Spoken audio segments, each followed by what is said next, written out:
iglesia soy, y tú también. En el bautismo renacimos a una vida singular, y a confirmar hoy nuestra fe lo proclamamos compartiendo el mismo pan. No vayas triste en soledad, ven con nosotros y verás a los hermanos. Desde esta su emisora Radio Piragua, la emisora diocesana de Sucre, les saluda su pastor y amigo Monseñor José Clavijo Méndez, obispo de Sincelejo. Este es su programa Palabras del Pastor, que se emite todos los días, de lunes a viernes, en los horarios de 5 de la mañana, 11 de la mañana y 6 de la tarde. Puede escucharnos también en diferido en la página www.diocesisdecincelejo.org. Hoy es 16 de octubre del año 2018, martes de la semana 28ª del tiempo ordinario.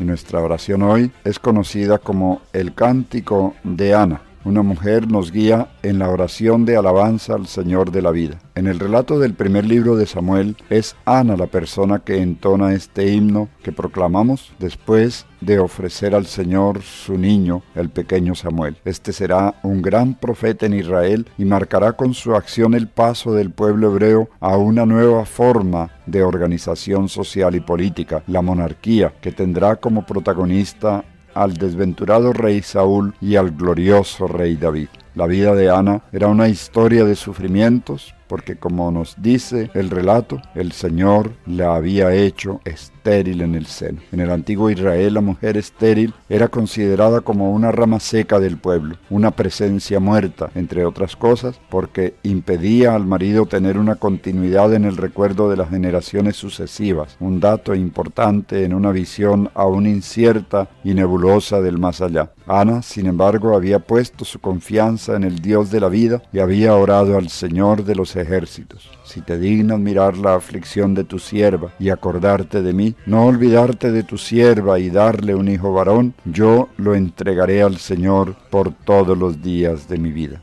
Dios escuchó la súplica de esta pobre mujer dándole a Samuel. Del tronco seco brotó la vida. Lo que resultaba imposible a los ojos humanos era una realidad palpitante en aquel niño que se debería consagrar más tarde al Señor. El canto de acción de gracias que eleva a Dios esta madre será recogido y refundido por otra madre, María, la cual, permaneciendo virgen, engendrará por obra del Espíritu de Dios. En efecto, en el Magnificat, cántico de la Virgen María, Madre de Jesús, se trasluce como en una filigrana este cántico de Ana, que precisamente por esto suele definirse como el Magnificat del Antiguo Testamento. En realidad, los estudiosos observan que el autor sagrado puso en labios de Ana una especie de salmo real tejido de citas y alusiones a otros salmos. Se trata de una profesión de fe pronunciada por esta madre, al igual que por aquella otra madre del Nuevo Testamento, con respecto al Señor de la historia. Él hace proezas con su brazo, dispersa a los soberbios de corazón, derriba del trono a los poderosos y enaltece a los humildes. La esperanza ya no atañe solo a la vida del niño que nace, sino también a lo que Dios puede hacer brotar después de la muerte. Así se abre a un horizonte casi pascual de resurrección.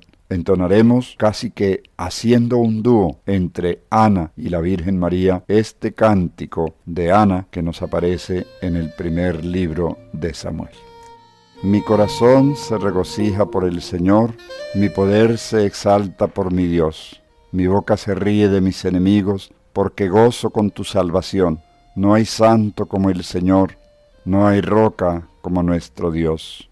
No multipliquéis discursos altivos, no echéis por la boca arrogancias, porque el Señor es un Dios que sabe, Él es quien pesa las acciones. Se rompen los arcos de los valientes, mientras los cobardes se ciñen de valor, los hartos se contratan por el pan, mientras los hambrientos no tienen ya que trabajar.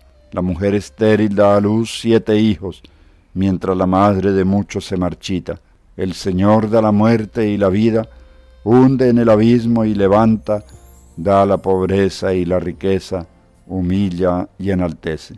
Él levanta del polvo al desvalido, alza de la basura al pobre, para hacer que se siente entre príncipes y que herede un trono de gloria, pues del Señor son los pilares de la tierra, y sobre ellos afianzó el orbe.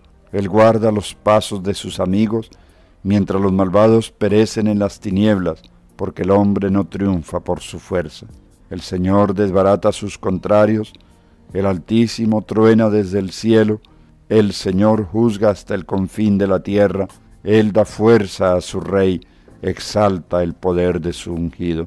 Gloria al Padre y al Hijo y al Espíritu Santo, como era en el principio, ahora y siempre, por los siglos de los siglos. Amén.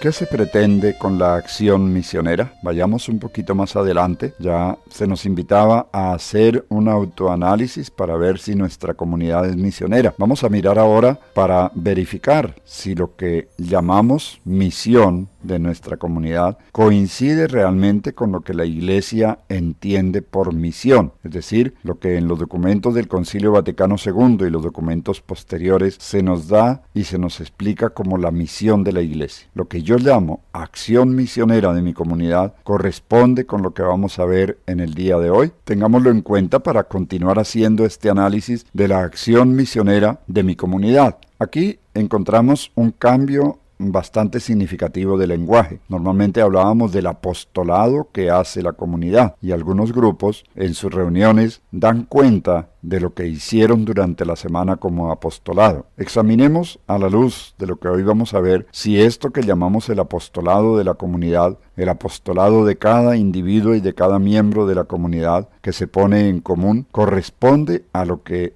estamos llamando la acción misionera de la Iglesia. Igualmente, si nos damos cuenta de que no hay coincidencias o de que hay algunas pero que nos faltan otras, pues se trata de que con la ayuda de este tema que estamos desarrollando, mejoremos nuestra acción misionera, continuando con aquello que a la luz del tema encontremos que está bien, pero al mismo tiempo mejorando o implementando aquellos elementos que le faltan a nuestro apostolado para hacer auténtica acción misionera. De acuerdo con lo dicho anteriormente acerca del proceso evangelizador, toda la acción misionera tiende a suscitar en las personas, en los que llamamos destinatarios o referentes de nuestra acción misionera, la fe inicial y el inicio de la conversión. Es decir, toda acción misionera busca que aquel que me escuche diga, yo necesito de eso que usted me habla, e inicie un proceso de conversión. Ya lo habíamos hablado en otro programa, pero aquí se trata de que lo concretemos en sus formas más visibles y más evaluables posibles. Entonces, la fe inicial y el inicio de la conversión, o lo que podríamos llamar también la conversión inicial, son las metas de la acción misionera. ¿En qué consiste la fe inicial? Consiste en la percepción y acogida del misterio que se anuncia, es decir, acogida del amor incondicional del Padre, amor lleno de misericordia sin límites, y del rostro amable, amoroso del Señor Jesucristo, en el cual Dios mismo nos sale al encuentro y nos salva. Esta experiencia de fe es un movimiento interior lleno de simplicidad que recibe libremente, no pocas veces, con gozo sensible y con sentimientos profundos de paz, aquello que viene propuesto como motivo para creer. Es como si el sujeto que acoge diera un paso, pero no un paso en el vacío o un salto, pero siempre a lo seguro, aunque no sienta nada, porque no se trata de una visión o de un sentimiento, se trata de un acto personal que involucra a todo su ser, su mente, que se somete, su voluntad que recibe, su memoria que se adecúa, su percepción que se hace capaz. Para algunos es algo tan simple como aceptar lo que se está diciendo en el mismo momento en que se propone. El acto de fe es algo simplicísimo y en extremo luminoso. Con el tiempo se comprende que el acto de fe es respuesta subjetiva a la palabra de Dios que revela lo objetivo del misterio que Dios ha querido comunicarnos. Y se entiende que el acto mismo fue un don de la gracia divina que por puro amor nos llama a una vida nueva. Frecuentemente cuando estamos haciendo el anuncio misionero, aquellas personas que lo acogen nos muestran una tal avidez, no apartan su mirada de nosotros, se les va notando un cambio en el rostro, están como concentrados y no se dejan distraer por nada, es decir, hemos captado su atención porque les estamos tocando el corazón con el anuncio que les estamos dando. Pero no nos engañemos, la Evangelii Nunciandi nos dice que el que evangeliza es el Espíritu Santo. Es decir, el Espíritu Santo se vale de nosotros evangelizadores y ciertamente se vale del testimonio que nosotros tenemos, de la convicción profunda con la que nosotros decimos lo que decimos porque hace parte de nuestra experiencia. Y es como si saliera de nosotros esa fuerza que capta el corazón, la atención, la memoria, la concentración de la persona que me escucha. Y es tal el grado de empatía entre lo anunciado, el anunciante y la persona que capta y escucha, que indudablemente, para que no nos llamemos a engaño, se trata de una acción de Dios tanto en el que habla como en el que escucha. Dios actúa en el que habla para que diga aquello que tiene que decir de la forma más sencilla, pero verdadera, sincera, de la forma más personal, pero al mismo tiempo como si le estuviéramos entregando a Cristo en persona a través de nuestro anuncio, que es verdadera palabra de salvación. Cristo que se hace palabra y es transmitido del que anuncia al que recibe el anuncio. Y como es una acción de Dios, es por tanto un don de Dios. No olvidemos que la fe es fundamentalmente un don de Dios. Yo puedo hacer una pedagogía y puedo incluso implementar algunos recursos de tipo pedagógico para preparar mejor a la persona que escucha, pero yo no soy el que le doy la fe, ni es siquiera mi comunidad la que le da la fe. Yo simplemente le comunico la experiencia de fe mía y de mi comunidad en el lenguaje más sincero y verdadero que pueda, sin alardes, sin exagerar, sino diciendo la realidad simple y concreta de la vida de mi comunidad, eso sí, dicha por alguien que es testigo y que al mismo tiempo que es testigo ha sido alcanzado por la gracia y la grandeza de aquello que anuncia. La fe inicial ya es un don de Dios. ¿Y cómo se conoce que la persona ha dado el paso a la fe inicial? Pues se conoce porque la persona, cuando le pregunto, ¿quieres que continuemos? ¿Quieres profundizar en esto? Se muestra agradecida y casi que nos arrebata con su sí, dicho de una manera espontánea, pero en la que se ve que lo ha pensado y lo estaba deseando y que estaba esperando esa pregunta. ¿Quieres que continuemos? ¿Quieres que profundicemos? Hablaremos más adelante del diálogo misionero, que precisamente se inicia aquí. Al mismo tiempo, la persona da su sí a la conversión. Entonces miremos esta segunda meta de la acción misionera, que es lo que llamamos la conversión inicial. Es algo que se da simultáneamente en la práctica con el acto de fe inicial, de tal manera que cada acto de fe, porque no será el único acto de fe que haga la persona, tendrá que hacer varios actos de fe sucesivos. Recordemos aquel texto de la curación de un ciego de nacimiento que encontramos en el capítulo 9 del Evangelio de San Juan. Este ciego que ha sido curado por Jesús es llevado muchas veces donde los judíos, donde las autoridades judías, y es interrogado. Varias veces es interrogado, pero cada vez que es interrogado su respuesta va cambiando. No en el sentido de que cambie el contenido, va cambiando lo que el recién curado dice de Jesús. Es decir, la persona va profundizando en Jesús porque lo va conociendo cada vez mejor. Entonces se trata de que cada acto de fe conlleva un acto de conversión en el que yo voy renunciando a aquellos apegos, sea de tipo intelectual o incluso de otro tipo, de aquellos estereotipos o de aquellos prejuicios que yo tenía acerca de la fe, acerca de la relación con Cristo, acerca de la religión o del cristianismo concretamente. Y voy dando pasos de conversión en un movimiento interior que me lleva a amar cada día más a Dios y que me lleva a desear conocer cada vez más profundamente sus misterios. La conversión inicial es el simple descubrimiento de que lo que se ha acogido por la fe no nos deja iguales, sino que exige una respuesta. En la fe se abren mundos que conducen inmediatamente a lo que el Nuevo Testamento llama la vida nueva. En este estadio, la conversión es algo experiencial, no es ni racional ni emotiva. Es más, cuando en esta conversión la persona se vuelve muy emotiva, tenemos que esperar a que se asiente un poco este temperamento emotivo, porque muchas veces resulta engañoso. Aquí es donde algunos sucumben porque confunden estas emociones de los descubrimientos que se están haciendo con la auténtica conversión. Y luego llevamos a la persona un paso más adelante, pero nos damos cuenta de que por dentro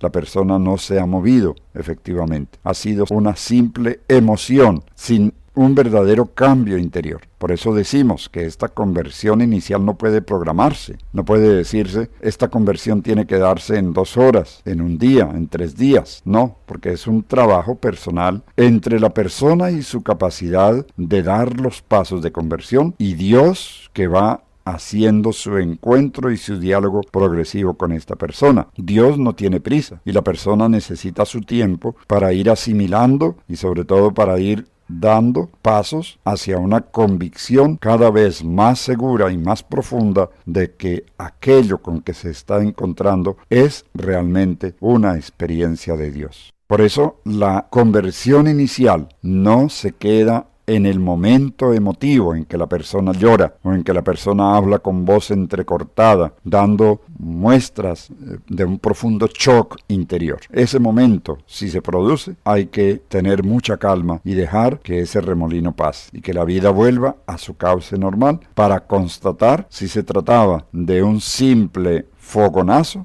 emocional o si realmente respondía a un movimiento interior de conversión. Este discernimiento es importante, sobre todo en la persona que evangeliza, y es necesario decirlo porque no son pocos los casos en que nos llamamos a engaño con las emociones y los llantos de las personas. Todo esto, si sucede, hay que respetarlo y hay que dejar que ocurra. No se trata de que esté mal, sino de que no podemos quedarnos solamente en el momento emotivo que tiene la persona, si es que lo tiene, no necesariamente tiene que tenerlo, sino que tenemos que ir más allá y constatar que hay una experiencia real de encuentro y de cambio personal gracias al encuentro con aquel que acaba de conocer o con quien se acaba de restablecer un contacto. ¿Cómo se conoce entonces? Se conoce por la decisión de adhesión a Jesucristo para ponerse en camino con Él y para asumir sus enseñanzas y su estilo de vida. Pongamos un ejemplo. Una persona, al escuchar el testimonio evangelizador de aquel que la está evangelizando, se emociona profundamente, llora, da saltos de alegría y dice: esto es lo que yo estaba esperando. El evangelizador le puede preguntar: entonces, ¿aceptas que sigamos dando los pasos que hay que dar para consolidar este momento de conversión que estás teniendo? ¿Y qué hay que hacer?, preguntaría la persona. Bueno, pues hay que hacer esto y esto otro y esto otro. Recordemos que en los Hechos de los Apóstoles se da este diálogo entre Pedro y la comunidad y aquellos que están siendo evangelizados por Pedro y la comunidad. Ellos preguntan: ¿qué tenemos que hacer? Y Pedro le dice: tienen que convertirse, y la conversión consiste en esto. En este caso, en el capítulo 2 de los Hechos, los oyentes dan un paso realmente verificable. Realmente se han convertido y entran en el proceso de conversión con todas sus exigencias: renuncia al pecado, cambio moral de la vida, etc. Solamente lo menciono porque más adelante tendremos que ir a explicar también este proceso. Entonces supongamos que la persona dice, no, yo no estoy dispuesto a renunciar a X o Y conducta o a X o Y realidad. Yo no estoy dispuesto a renunciar a mis vicios, por ejemplo. Yo no estoy dispuesto a renunciar a mi negocio, aunque es un negocio desde todo punto de vista inmoral, pero yo no estoy dispuesto a cambiar de negocio. No, señor. Entonces, miren, la emotividad lo llevó a llorar, pero la decisión no se dio. No hay entonces una auténtica conversión. La auténtica conversión se mide no por el alto fogaje emotivo acompañado de lágrimas, de llantos, de gritos e incluso de desmayos o cosas por el estilo, sino que se da cuando la persona dice, sí, si hay que renunciar a algo, yo renuncio, porque me han convencido de que esta es la verdad, el verdadero paso que hay que dar para cambiar la vida, para encontrar el verdadero sentido de la vida. Es lo que llamamos entonces la decisión inicial por Jesucristo. Empezar a ponerse entonces en manos de Jesucristo y dejar que Él haga el resto de la obra en mí para ir asumiendo, porque esto no se asume de un solo golpe, sino que se trata de un entrenamiento progresivo en el que se va asumiendo el estilo de vida de Cristo, que nosotros llamamos vida cristiana. La conversión como regalo de la gracia, lo mismo que el acto de fe inicial, es un proceso que inicia y si existe la gracia, el proceso no termina, pero se requiere que la persona acoja la gracia. Cuando la persona pone obstáculos, yo le puedo decir, es que no lo vas a hacer tú solo, lo va a hacer Dios en ti con tu consentimiento. Tú lo único que tienes que hacer es decir sí, y Dios se encarga de irlo haciendo sin violentarte, sin apabullarte, sin dominarte ni usurparte. Tú dejas simplemente que Dios haga y que Dios termine la obra. Y ahí entonces comenzaría el siguiente momento, que es el de la educación en la fe, en la verdad de la fe, y en las verdades doctrinales, morales, políticas, económicas, familiares, etcétera, de la fe.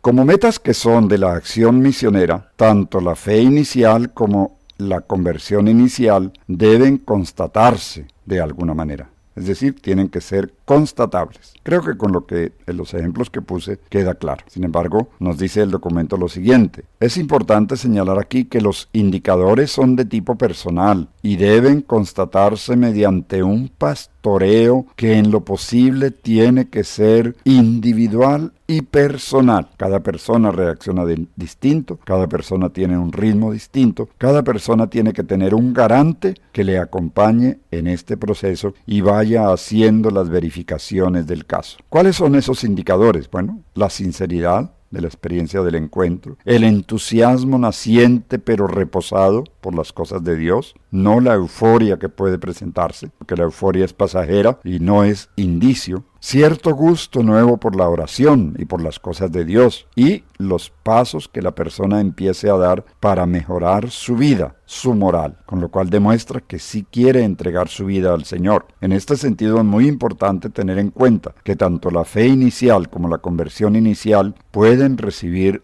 un refuerzo educativo. Sin embargo, hay que proceder con infinita discreción y con sumo respeto por parte del evangelizador, que no puede usurpar, ni violentar, ni exigir. Todo tiene que darse en la libertad. Cierto que el evangelizado puede expresar dudas, como le sucedió a la Virgen María, y el evangelizador puede aclararlas, pero nunca ir más allá, nunca atropellar, nunca exigir, tienes que dar ya este paso. No, el evangelizado tendrá su ritmo, y si en él está la gracia de Dios, reaccionará sin ninguna duda.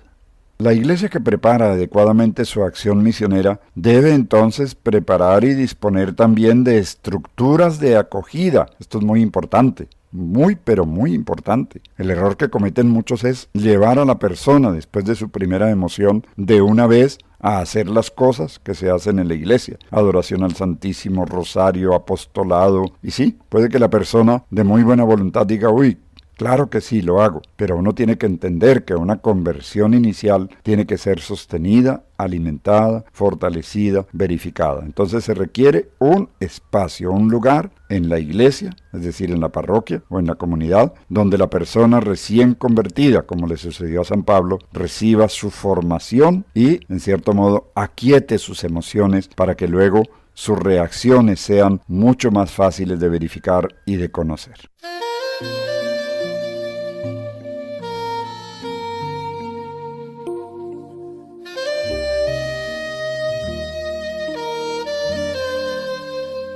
Les invito nuevamente a que con nuestra oración ayudemos a discernir realmente aquello que yo llamo apostolado o acción misionera de mi comunidad coincide con lo que aquí hemos profundizado. Bien, y si no, ¿qué tendríamos que hacer? Si no llega a coincidir, ¿qué está mal hecho? ¿Qué nos haría falta implementar? Pidámosle al Espíritu Santo que nos ilumine y pidámosle al Señor que nos ayude. Oremos con la oración del Padre Nuestro. Padre nuestro que estás en el cielo, santificado sea tu nombre, venga a nosotros tu reino, hágase tu voluntad en la tierra como en el cielo. Danos hoy nuestro pan de cada día, perdona nuestras ofensas, como también nosotros perdonamos a los que nos ofenden. No nos dejes caer en la tentación, y líbranos del mal. Amén. Oremos. Aumenta, Señor, nuestra fe, para que la alabanza que sale de nuestros labios vaya siempre acompañada de frutos de vida eterna. Por nuestro Señor Jesucristo, tu Hijo, que vive y reina contigo en unidad del Espíritu Santo, y es Dios por los siglos de los siglos. Amén. Muchas gracias, hermanos, por estar con nosotros. Bien, aquellos que han logrado hacer su verificación, pues les invito para que continuemos haciendo esta verificación con el contenido de los próximos programas. Mientras tanto, permítanme bendecirles, bendecir sus hogares, bendecir sus familias y su actividad, especialmente su actividad de apostolado personal o comunitario. El Señor los bendiga en el nombre del Padre, y del Hijo, y del Espíritu Santo. Amén.